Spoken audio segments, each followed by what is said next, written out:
Board members, thank you all for your time tonight. I am a genealogist and a historian working here in Franklin County. I'm also a relative newcomer to the area. We're a military family and only moved here in 2020. So as a transplant, I do not know the social, emotional, and practical connections that link all of you to each other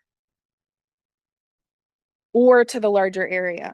But I am sure at this moment, you're being both supported by and pressured by these communal ties. In my work, I spend time exploring these connections in the people who came before us, where someone was born, where they went to church, their education, their work, maybe a mention of what boards they sat on.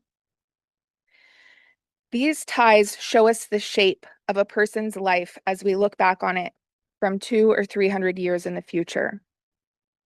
When you all ran for school board, I'm guessing one of your goals was to make your own positive impact.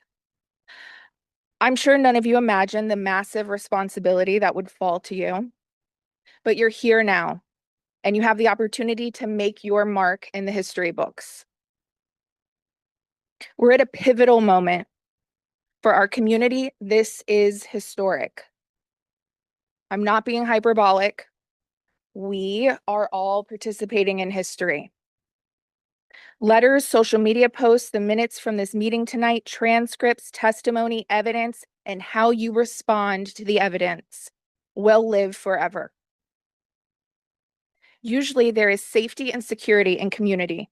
It's why humans throughout history would and still hunt, gather, live, work, farm, and worship together. Many hands make light work. It takes a village, true and wonderful. But as we've seen, sometimes people use their connections to unfairly reward friends, maintain power, and protect one another. Please, let's don't do that here. Let's decide together now to refuse to protect adults who abuse their power, who abuse their subordinates, and who allow or excuse child abuse. Your constituents overwhelmingly want Mr. Pappas reinstated. But even before that, before your decision regarding him, he has cemented his line in the history books through his lawful choice of public hearing. He has brought darkness to light.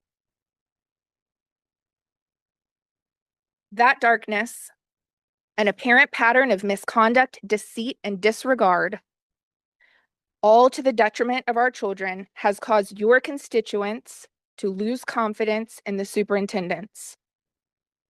What is so important now is what comes next, because whether or not Mr. Pappas is reinstated, you have more decisions to make and you have more actions to take. I appreciate the time and consideration you're putting into these decisions.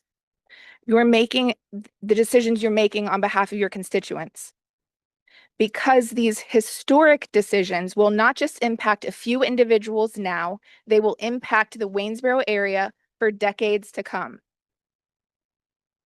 Will you please rock the boat? Do the uncomfortable thing and sever communal ties that don't serve you and that don't serve the children of Waynesboro Area School District. There's a community of folks here ready to support you when you do. Let's work together to make positive change for our children now, and so future generations can look back proudly on what we've accomplished. Thank you. Thank you.